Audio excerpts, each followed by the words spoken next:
नमस्कार, आप देख रहे हैं द इंडियन टीवी न्यूज और मैं हूं आपके साथ ज्योति पांडे। रुक करते हैं खास खबर की तरफ।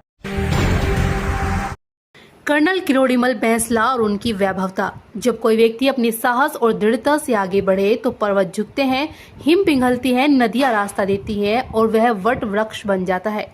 अर्थात एक महापुरुष बनकर जो फल देता है उसके पोषक तत्व सभी को मिलते हैं, अर्थात हमारा अस्तित्व बना रहना संभव हो पाता है। कर्नल किरोड़ीमल बैंसला का जन्म गुर्जर समाज के करौली जिले के हिंडौन सिटी के मुड़िया ग्राम में 12 सितंबर 1939 को बच्चू सिंह भैंसले और धूपी देवी के घर हुआ।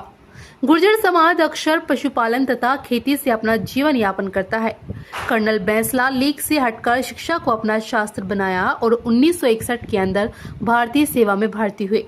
1964 में लेफ्टिनेंट पर पदोन्नति हुई। कर्नल बैंसला महापुरुषों की किताब पढ़ने में बहुत रुचि रखते थे। वे उन किताबों का अध्ययन करते थे जो हिम्मत देती हो तथा जागरूकता पैदा करती हो। समय से पहले 10 जून 1991 को कर्नल किरोड़ीमल बैंसला ने लेफ्टिनेंट कर्नल से सेवानिवृत्त होकर समाज को शिक्षा के प्रति जागरूक करने तथा समाज में फैली कुरीतियों को समाप्त करने का संकल्प लिया। कर्नल साहब सकारात्मक ऊर्जा को ग्रहण करने वाले पोषक थे। वे भारतीय संविधान रचयिता डॉक्टर भीमराव अंबेडकर के सिद्धांतों अर्थात शिक्षित बनो, संगठित रहो और संघर्ष करो की राह पर चलकर समाज को ऊपर उठने के लिए दृढ़ संकल्पित होकर कर्तव्यनिष्ठ होने का परिचय दिया। सन 2006 में गुर्जर आरक्षण के लिए आंदोलन की शुरुआत हुई। इस आंदोलन को मंजिल तक पहुंचने में कर्नल बैंसले साहब की अहम भूमिका रही, जिसकी बदौलत पहले 1% और बाद में सन 2019 में एसबीसी को 5% आरक्षण राजस्थान राज्य सरकार के द्वारा देने की घोषणा की गई।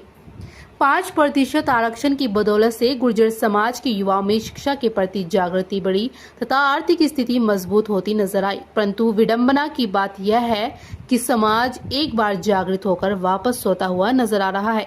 कर्नल बैंसला साहब ने समाज को शिक्षा के प्रति समर्पित होने के लिए संदेश दिया था, परंतु आज गुर्जर समाज दहेज प्रथा के साथ साथ अंधविश्वासों में अपनी मेहनत की कमाई को खर्च करता हुआ नजर आ रहा है, जो समाज को कमजोर स्थिति में पहुंचने के साथ साथ प्रतिस्पर्धा की बजाय प्रतिशोध की सोच में धकेल रहा है।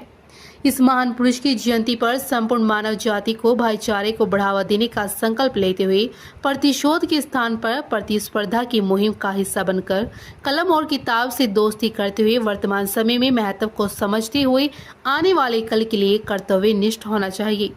अंधकार को वही दूर कर सकता है जो अंधकार से नफरत करता है।